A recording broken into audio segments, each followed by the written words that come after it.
know what sucks? There isn't a single blockchain game that I want to play. They're not fun. Like, I would rather take 500 toothpicks and just shove them right. So that was me 6 months ago.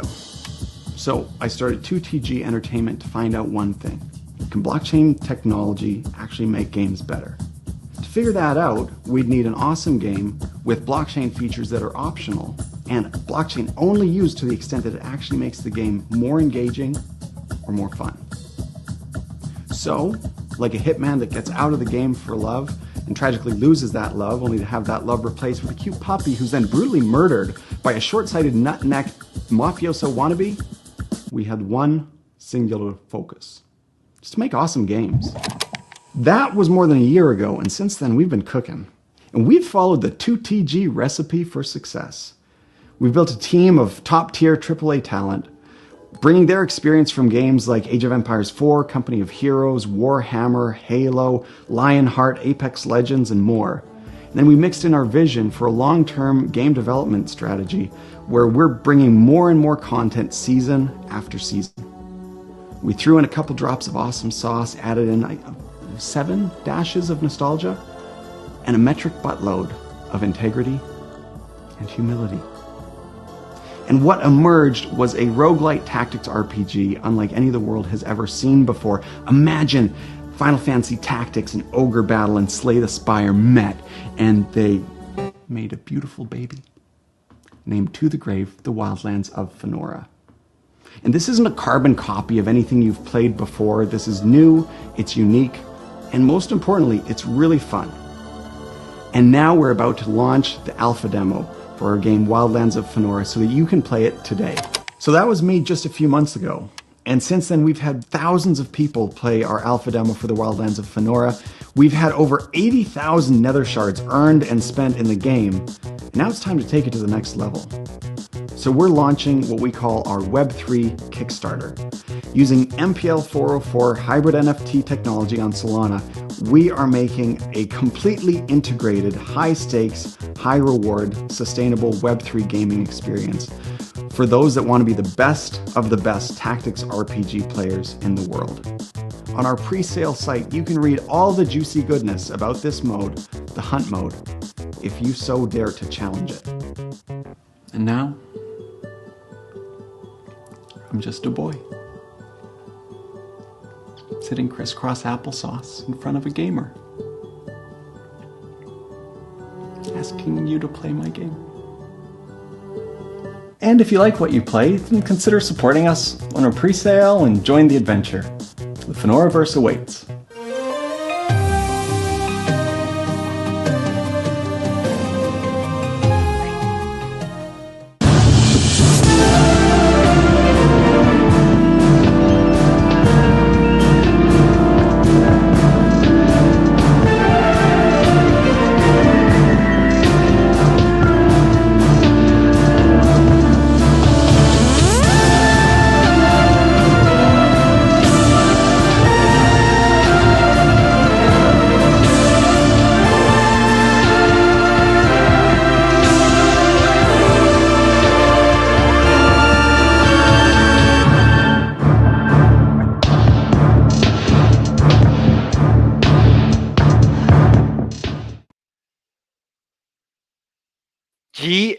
GM, we are back. Man, I'll be honest. I had a script. I know what I wanted to say. Then I watched this intro video. It messed up my brain right now, and I'm like, which way do I go? But the first question before I even get started is, bro, the ending, the part where you say, "I'm just a boy now, sitting crisscross applesauce," and then you become a man. Can you tell me, like, what type of time machine you are using? Because I want to go back to being the boy, not having to worry about anything, not having to worry about watching the markets, the vibes, not having to do anything, but just play video games. Because that nostalgic feeling of being crisscross applesauce in front of a Nintendo 64, in front of a tube TV that, you had the yellow, the red, the white cables going into the front of the TV. And then, God forbid somebody walks in front, they you lost the game, right? So, Nathan. And that is what gaming's all about, right? That's what we got to get back to. Whether it's blockchain or not, you want to have that experience. You want to have that feeling. That's really what we're going after. And so if we can all just live our lives sitting crisscross applesauce in front of a tube TV, man, I think the world's problems would be fixed. Yeah, dude. But it's a great starter question because it just tells you one thing: technology has made gaming a different place, right?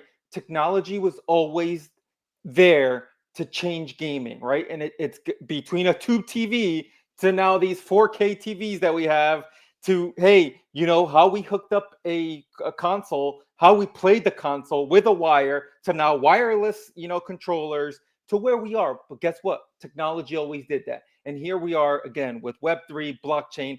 Tech is again reinventing the immersive game experience that we once had, and we just didn't know about it. Only in Web3 do we want to flaunt crypto, Web3, blockchain, and put all these crazy words in front of it. Hey, that's a whole different language issue. But again, Totally. man, we are bringing something to players. We are giving players back a different way to game. And that's what I think truly, truly excites me about being early in crypto gaming, blockchain gaming, Web3 gaming, whatever you want to call it at this point, right? Gaming is gaming to me. But thoughts, questions. How are you feeling? How are the vibes? Alpha demo's about to be released. Alpha playtest is about to go out. Like, how hot is the studio right now? Man, there's so much going on. It's been wild. Like we've done so basically just to give a little bit of a history of where we're at now. So we did 3 alpha play tests of our game Wildlands of Fenora. Then we started building out this hunt mode that was intended to be more of like a Web3 add-on to Wildlands. And as we started building that out, as we started looking at some of the things the technology enables us to do with hybrid NFTs using MPL 404 and all of that stuff, it just became its whole different beast. So effectively, we got to the point where we were looking at it and we're like, okay, we need to separate these so that we can give the room to breathe for this hunt mode, as we called it. And we basically put that into its whole separate game. So over the past 6 months, we've been building that out, building the back end infrastructure for it. And yeah, today we're about to launch the alpha demo for that Hunters of Fenora, which is the fully Web3 enabled. It's the Web3 piece is so important and interesting for me because we make it optional. So anyone can come in and start just trying out the game within 60 seconds. That was something really important to me from the very beginning. Like I think I started 2TG like 3 years ago. And part of my issue with blockchain gaming is even just to try out like what are these games talking about? I needed to connect a specific wallet and I needed to find some tokens that, okay, well, where do I get them? Well, they're going to point me somewhere. Do I trust it? And you go through all this. I'm like, I just even want to figure out what the gameplay is like. I don't want to go through all this. So for us, it's trying to make it as easy as possible to try out the game. And if you like it, and we hope you do, and luckily we've had more than 10,000 people play the alpha demo of Wildlands. We've had a ton of positive feedback on that. We have more than 17,000 wish lists on Steam for that, which is now a Web 2 only title, and Hunters is all in on the Web 3 side. Luckily, the gameplay's there. And now it's just, hey, we're kicking off this tournament today, and we're super excited. Bro, first of all, congratulations, right? Because everything to finally get here. I think the light at the end of the tunnel is finally like getting brighter and brighter, right? As you get closer to the release. And it's not been an easy road either, right? I think it's one of those things where I tell people, man, crypto's a roller coaster ride, right? Just be prepared Totally. and make sure that you know that the crypto roller coaster ride that you're gonna run on is got no seatbelts and it's got no safety bar, and you're just sitting on a roller coaster. You might fly out and you might land back in, who knows? But with that said, there's been a lot to learn from us for the past couple of years. And to what your point here is exactly is, how does a gamer get in their hands the game rather than the mechanics and the visuals and the infrastructure that very much was missed in crypto till this day now is a lot simpler, and it is easier, but still very much not to where we need it to be, where, hey, play the game and then explore Web3. Hey, play the game, then explore mechanics. Hey, play the game, and then if you want to know that there's value to the assets, there's value to your time, good, explore it. Optional. It doesn't have to be in your face. That, to me, I think is what's really going to be the most exciting aspect and chapter that we're going to go into gaming. And for you guys to be at the forefront of it, I mean, I applaud you, and I'm really excited for it, because this is the next wave, right? This is the next wave of gaming, and to be at the front of the next wave means, man, speaks volumes. Yeah, Go for it. so just a quick comment on that, because I love the way that you frame it, because it has. So I've had a number of conversations with like venture capital firms over the past few years, and it was something that I got an insane amount of pushback on. Right? It was, well, no, this isn't how the space works. How the space works is you build the hype, you launch a token, and then you have the money to do whatever you want with the game. And I'm like, but wait, no. What we're doing is we're doing something different. We want people to play it first. We want people to know what they're buying, understand the product, so that the game is the product rather than the token.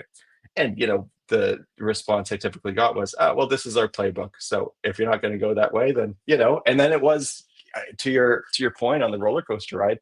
Okay, then we're riding this one alone until eventually I'm sure we'll find the right partnerships in whatever we do. But our focus is really the commitment to that game first mentality, where we want the entertainment side to be the forefront. We want anything that we're doing from a blockchain perspective, it is to push that entertainment experience forward, whether it's making it more engaging, whether it's adding an element of competition, whether it's adding an element of ownership that makes it easier for people to actually take all of the time they spent sitting crisscross applesauce in front of our game and converting that into, hey, now someone else can take that character, continue to go with it as I live my life, right? Yeah, and I think like you just even hit something even further, right? It's like the game experience, right? Leading with the game experience, Yeah, but there's a key word you said, entertainment, right? Because totally. too many people not realize that every single game, every Web2 game has is an entertainment company, right? And they Yeah, think too much of it being a game company, right? And if you look at like TV comics, TV shows, movies, the game, merchandise, the community, all like the way that you market the game and everything, too many games in Web3 don't see that, right? And I'm glad that you are here saying, hey man, if you don't look at this like from an entertainment standpoint, hey, you know what, failure is right around the room. And I think like, bro, the intro video that we just played, 4 minutes of you going into that is the videos that we need in this space, the simple explainers, but yet like in an entertaining way, because yeah. I'm locked in, right? I'm locked in right now. Like, man, I'm like, after this, like, cancel my appointments. I'm playing Faenoraverse. Like, get me in. I need to freaking sweat this one out, right? So, like, I think that these are the missing elements. And I think, man, congrats again. It's really cool to see. What do you think right now is the main message you want to send to gamers, especially in Web3, about what you're about to release? What's that like game message as a game developer that you really want to hone in on? Hey, this is also just an alpha. What's coming next? But why this alpha is so important to you being glued to the next 4 6 hours of your life? Yeah, so the alpha is important in terms of shaping everything that we've done building this. The reason that we did 3 different phases of alpha demos before is because we understand we're not developing in a vacuum. We're not doing it the classic traditional game development way of, spend 4 years in the darkness developing a game and then announce 2 months before the release and do the marketing and, okay, here's the game, we'll patch it up, but that's it. We've been basically building in public. We've been saying, hey, the alpha demo is out there to validate the gameplay. And so now this is all about, hey, here's what we're doing, and come in, test it out, try it out, tell us what you love, tell us what you want more of, And that is going to continue to shape how we're developing features in the future. The other piece is, if you're in crypto gaming, you will have seen a ton of examples of the token first mentality. And so I would love for you to come in and play our game to see what it looks like, where we actually integrate blockchain from a game design standpoint, where we're not focused on, okay, well, what is the right decision for the token? We're focused on what's the right decision for the game? What's the right decision for a sustainable long-term game economy, but everything around how we tie this into the entertainment experience. I would love for those people to come in and look at that and see what it looks like when it's done differently. So from the game design perspective, we did things differently on the Web 2 side. It was important for the game to be unlike anything anyone else has ever played, but they feel those nostalgic senses. Like, I know what a turn-based RPG is. I love this pixel art, and it reminds me of those games I played when I was a kid, but we've modernized it and put it together in a unique way. We've done the same thing with the blockchain side of it, is we're taking these elements of things that people have already seen and love in other games, right? Asset ownership, competition, and making reward payouts based on what people are spending. All of those things, there are other examples of that being done successfully. We can just do it in a more integrated way and a more secure way because of how we've implemented blockchain with it. So basically, it's, hey, use us as your test case to see how we think blockchain should be added to games where it's game first. What do you think is the hardest part of all that, right? Like, it's simple to say, easy to say, right? I think, like, if I look back at the last 2, 3 years of crypto gaming, it's like, yeah, we're getting there. It's simple to do, but like, why haven't people done it, right? It's like, why haven't we been able to get to this point? And I get that, like, hey, launch the token, then take the token launch funds and try to build this game. But let's just be honest, right? Like, the token goes to zero, and unfortunately, in this space, we look at a token chart before we play the game, right? Yeah. And I don't think I've ever done that. I've never, when I played Super Mario, I never looked at, hey, what is what's the publicly traded version, and are we up today or are we down? I don't know if I'm going to play, right? And so, like, I think, man, it's really messed up. But what's been the biggest challenge, you would say, to share even to others that are building, but even to gamers that are now looking at, hey, I don't, it's another crypto game. No, this is not another crypto game. Like, this is a redefining crypto gaming. What do you think is that message? It's a great question, because there are two really separate mentalities that you're dealing with, right? Your comment about looking at the charts before you'd play the game, I think, is an indicator of how the token first process, not even talking about mentality, regardless of the mentality, maybe it's a game first mentality, but a token first plan. The problem with that is that you're selling the token first to people who are buying it where they have no utility because the game isn't ready yet. So then people buy those tokens on the hope of future utility, but realistically in this space, it's on the chart watching and the speculation and the hope that by the time the utility comes, there will be greater value. And that's a different mentality. That's a different mentality than the person who just wants to play Super Mario.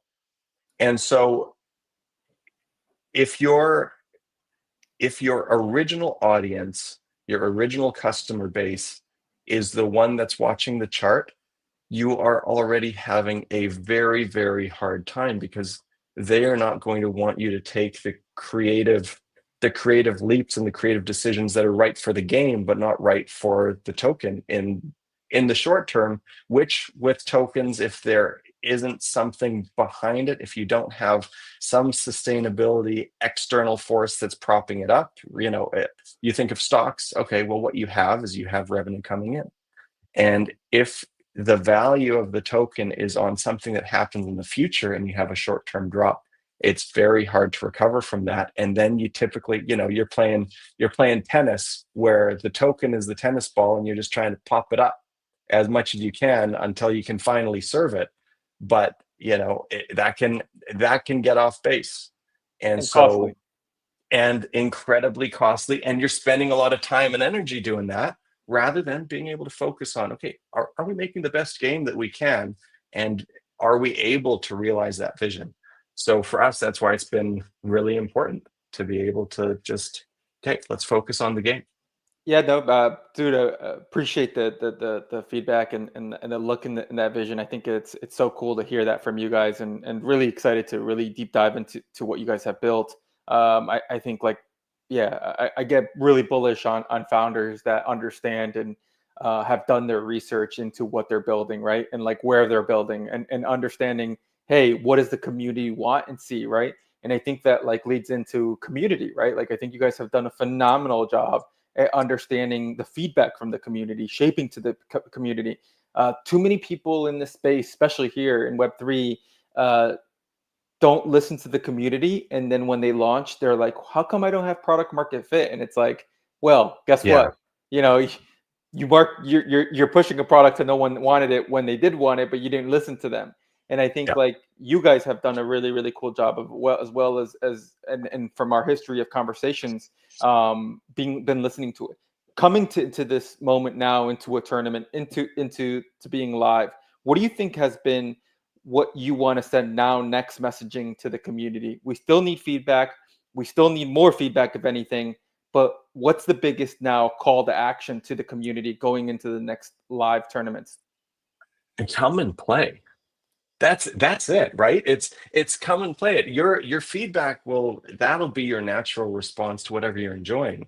So we have a tournament that's starting today. We still have a couple spots left. We have 500,000 Muchi up for grabs. We have a limit of 250 players.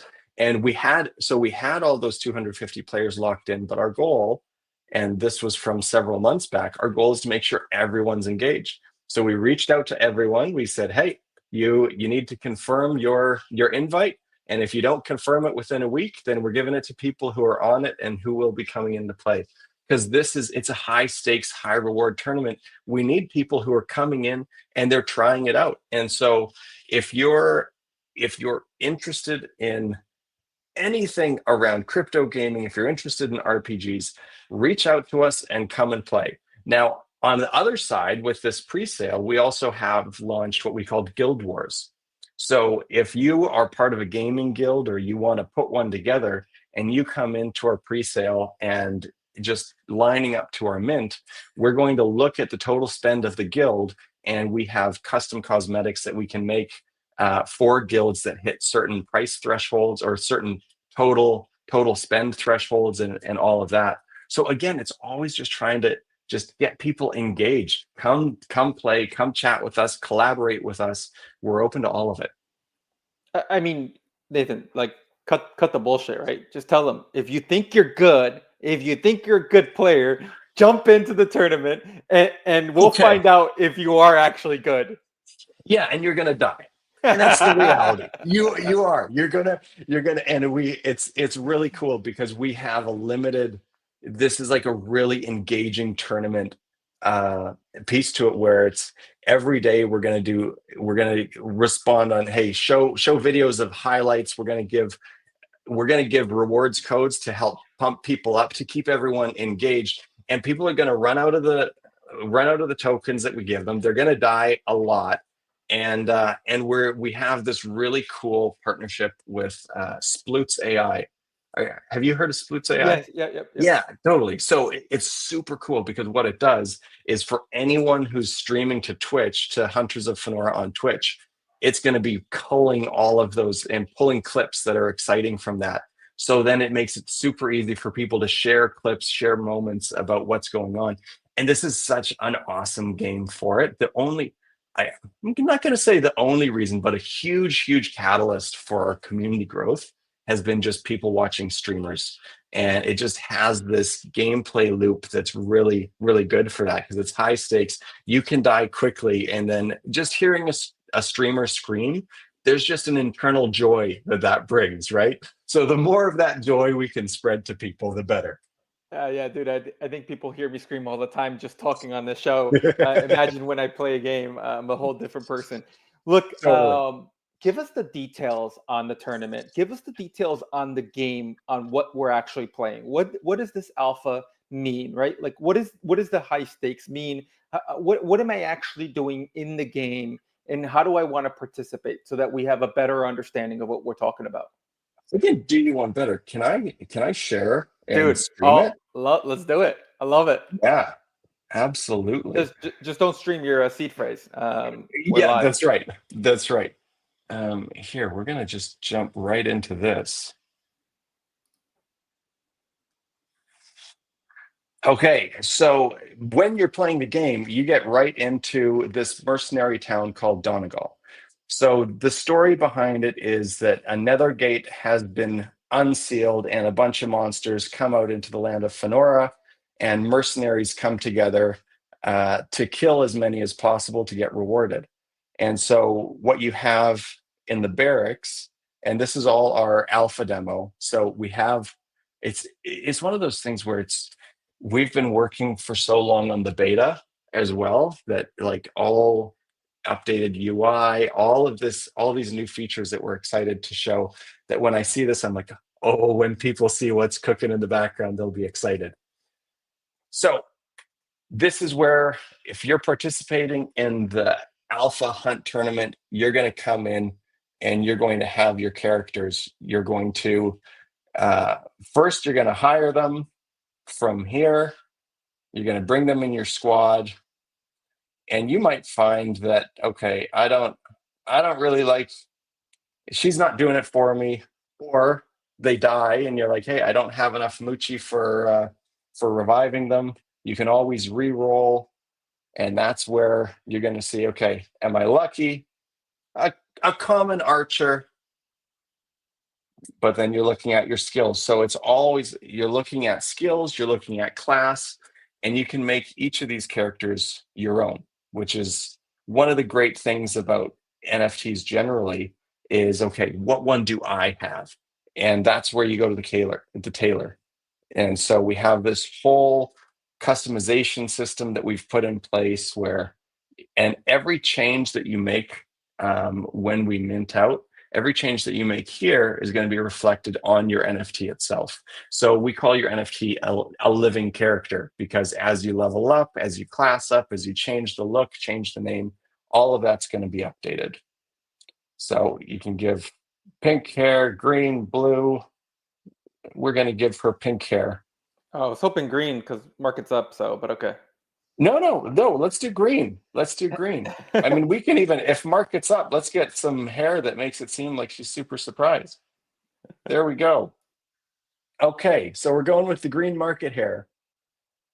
And we have leaderboards that are empty right now, but starting noon today, all of a sudden these leaderboards are going to start filling up as people start playing. And so from here, this is your central spot, but none of it matters unless you're going on a hunt. So at the beginning of every hunt, you're going to have the opportunity to choose a perk. An item cache can give you some weapons to help start early, some extra XP, or you say, no, I gotta save my tokens because I don't know when I'm going to need them to heal my characters. And then you go into the game. So anyone who's played Wildlands of Faenora, you will have a strong sense of, it's the same type of gameplay. You're going to have different paths that you choose, and you're going to need to manage and build out your characters. And positioning here it's a tactics game. It's a strategy game. So you want to make sure that you're positioned properly, that you have your witches and archers in the back. Your knight up front can protect people. And I'm going to need to get a potion because that knight is hurting.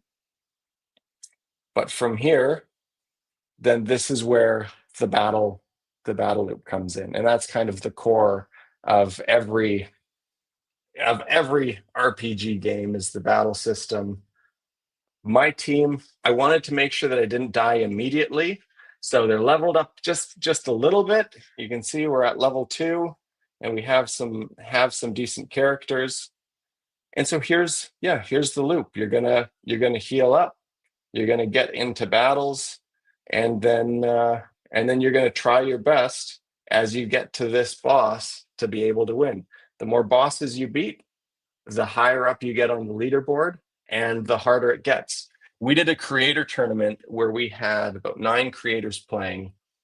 On average, these guys played over a 3-day tournament between 28 and 42 hours. So, and even at that, they still had a lot of room left to go in terms of content. So again, if you think that you're good and you want to participate in the 7-day tournament, the competition is fierce. So I'm going to keep playing through it a little bit and welcome your questions as we go. Yeah, dude. First of all, like this is so sick, and I love the loop itself, and I think the progression system to it, and the progression that you're building towards, of how the leaderboard now kind of translates to this makes so much more sense from the conversation before. So when you look at this right now, and you look at the leaderboards, is this going to be this is our first alpha? How long is the tournament running first? Let me ask you that question. The tournament's running for 7 days, so it'll be noon today until noon next Friday. All right, and then what happens after that? And then after that, does the game shut down, or can I still play the game? So you can always play our kind of the sister title, Wildlands of Faenora, on Steam. Okay. And then, but after this week, we're gonna pause this. We're gonna take the feedback that we get, and we do have plans for one more bigger tournament that would be just kind of an open tournament before we actually do our mint. And then part of that will be looking at the feedback that we get from this one, and just continuing to build from there. Yeah. The reason I ask is because I always wonder, okay, day 3, this tournament's happening. People start getting FOMO, right? And it's like, am I too late to the game? Is there going to be the number one question? And the answer is probably going to be no, you're never too late, because there's ways to keep playing the game outside of the tournament. Yeah. But does everyone reset at 0 daily, or like because you mentioned the level up? Is there mechanics there so that people could jump in day 3, day 4, and then spend their next 48, 72 hours of their lives just playing the game? Totally. So what we have in this alpha demo, the scarcity is brought by the Muchi tokens that you have. So you get a fixed number of those. You cannot replenish those. Every day, we're going to be giving out different rewards codes. And then what we're going to find here in this battle right now is how quickly a character can die. And when your Muchi tokens are down to 0, then you're gonna need to wait for the next day until you can revive people to keep going. Now, in terms of jumping in day 3, you jump in day 3, if you're committed and you're able to play well, I can't guarantee anyone's going to be top of the leaderboard, then you're going to have a shot. If you jump in at day 6, then you're not going to be able to get to the top of the leaderboard, because even look at this. I didn't plan this out so well, and now this dragon is just annihilating us. So we're gonna need to be. I can't look like this on a live stream. What, the creator of the game and just getting destroyed? So yeah, no, man, I love that. Again, because again, if you're working with creators, people are going to start sharing it. Then there's gamers they're going to hear about it day 2, day 3, and I want to make sure that we could even send the message of guys, totally. It's never too late, right? That's the beauty of gaming. You should never be too late. It's more always about the skills, and I think this is a great way to show the skills. My last question around the tournament, you're mentioning how much in Muchi is being given. Players and everybody watching, what does Muchi translate to, in the sense of is there a dollar value, or is that just the in-game currency? And does that in-game currency allow you, how long can you keep it? And is it allowed to keep it to the next stage of the next tournament that you guys have to level up players and everything? That is a great question. So Muchi is basically the in-game currency of the Faenoraverse. So the Muchi that people will be winning will be sent to them on mint, right? So we haven't done our mint yet. So the pre-sale that we have, actually, this is something that's important. We watched the pre-sale video at the beginning, and our limited run 77 mercenary pre-sale started at 7 when you and I started talking. So that's at Faenora.world if anyone wants to get to those before they run out. The mercenaries, because they're hybrid NFTs, there's a swap value. So it's 10,000 Muchi to swap into a mercenary. So basically, what you're doing as you're spending in game, then a portion of that spend is going into a rewards pool that you're competing against other people for. And the more Muchi you earn, the more you could spend in game. If you find good weapons, good equipment that you want to use it on, you can do all that. But you can also just kind of hoard it until you get to that 10,000 Muchi level, and then swap that into a whole new character. So then from that, as you're doing better, you can make your army stronger and bigger and just keep growing it that way. Yeah, no, okay, cool. Like that makes that really does help out with the dynamic.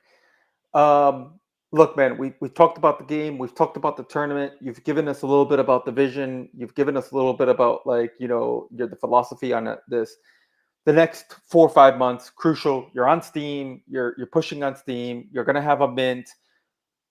What's the call right now to partnerships? Like, how are you guys viewing partnerships? Where do you guys see that from a game perspective of you have tournaments, maybe there's an esports angle of it, or maybe there's Yeah. a competitive aspect of more tournaments.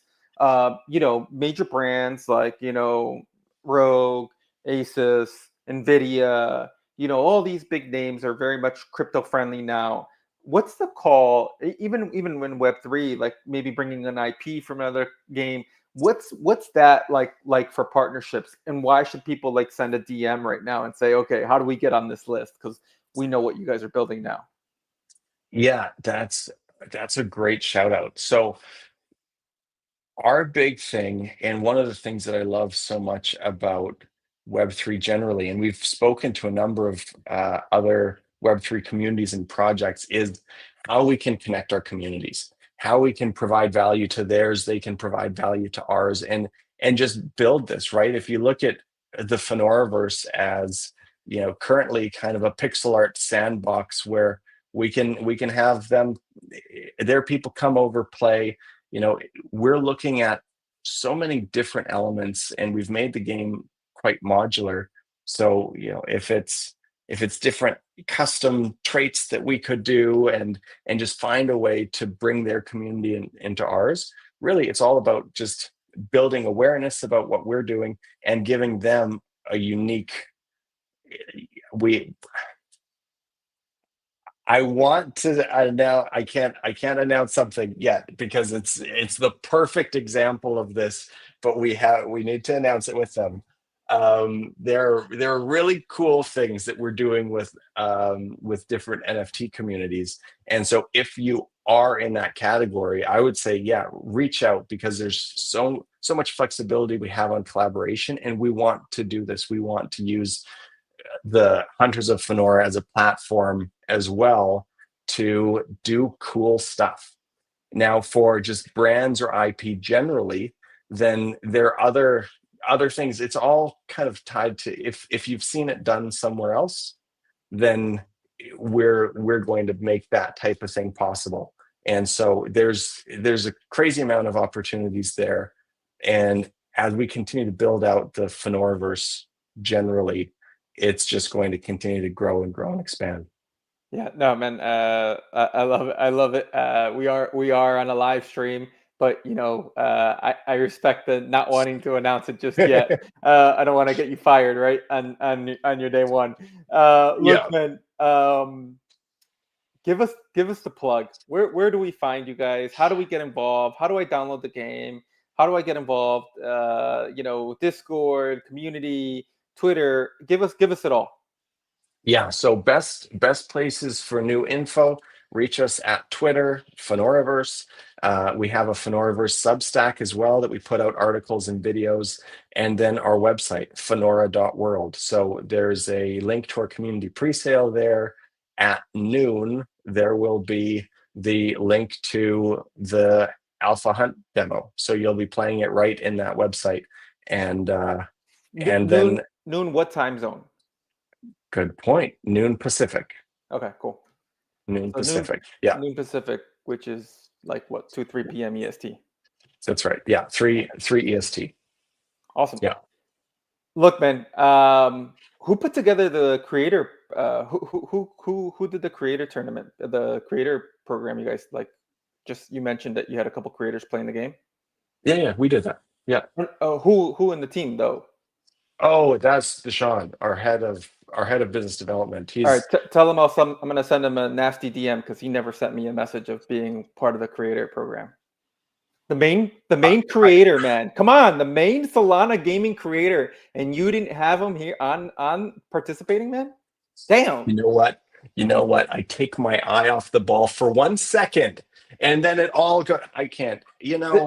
This is why we can't have nice things in Web3, man. This is why we can't have nice things. We just gotta do better, we gotta do, one day. Nathan, One day. see you in the tournament, 2 p.m. EST. I'll be there. And you know what? I'm gonna 3 make sure p.m. 3 p.m. I'm gonna make sure I'm the top 5 on the leaderboard. And then I'm gonna screenshot that to Deshaun, and I'm gonna tell him, hey man, you want to play these games? You know what? It's my turn. You know what I mean? My rules now. Dude, that is a bold call. Hey, like I'm ready. I'm ready to see it. I'm ready to see it happen. I'm in, and see you all. Thank you, Nathan, for another show. Thank you for giving us the alpha. And man, let's just go play. Absolutely. Thanks so much for having me.